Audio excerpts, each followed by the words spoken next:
Next Merlot, day 3. Still grapes connected to the stems. The cap is bubbling.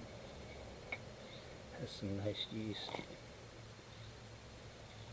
The cap is still on the bottom because I could feel it when I pushed down on it. It's not hitting like the bottom there. Not there. Not there. It's more in the middle. It's gone. It's floated to the top. Meaning that the yeast is eating out the grapes from the inside out.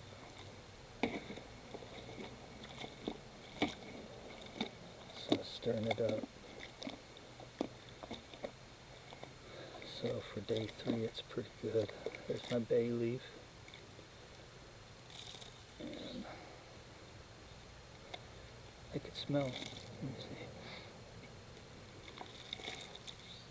It doesn't smell foul yet.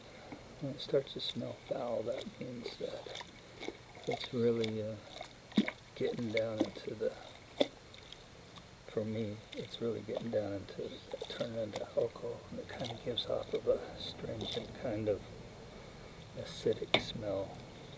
It doesn't smell good. When it still smells good, it's still more juice than it is alcohol.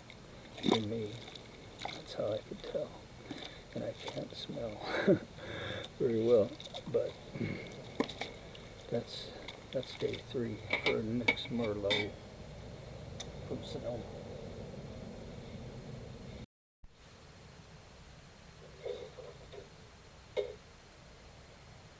Here's Peggy's Syrah, and these grapes are barely hanging on. This is day 6, or day 5. Day 5 for these Syrah grapes. And I already skimmed the top, or the cap. I thinned the cap by dragging over a spoon. You can see I just did it because I just removed the dead, flattened grapes that are all eaten out from the yeast. And then I push them through a little strainer, like a china cap they call it. China cap strainer, and then get out a little juice. It doesn't get out very much because there's hardly nothing left in there. So what I'm doing is thinning the cap so that I'm squeezing all the sugar back into the wine so that it could heat it up instead of transferring it into a carboy and then have it go into like a second fermentation because you just spiked it with all the sugar. So I don't like to do that. So look how thin the cap is. It's very thin. I'm hitting the bottom all the way through here. See here. Hitting the bottom. Hitting the bottom. Hitting the bottom. And there's still a lot of CO2 coming up.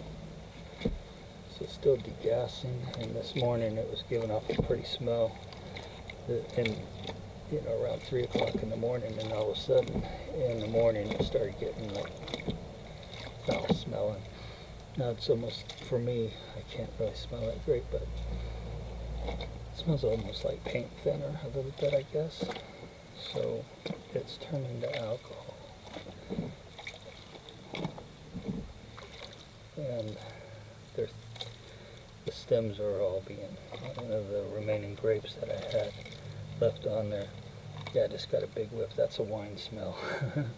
That's like when you crack open and smell wine. It's got that wine smell already. So I might, like an MD 2020. But I'll probably end up doing this, putting it in the carboy maybe in a couple of days. But if I can thin it out some more, get more juice out of it.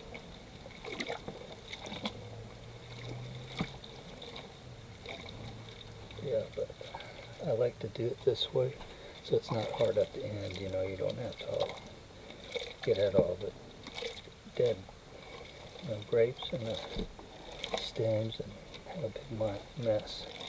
I just press and go every day, sometimes 2 or 3 days to work on the cap. Just cap management. It's just like keeping it thin just enough for the yeast to eat it all, and then it starts floating up and drying out, and then you just pull it off and throw it away. And that way the wine is looking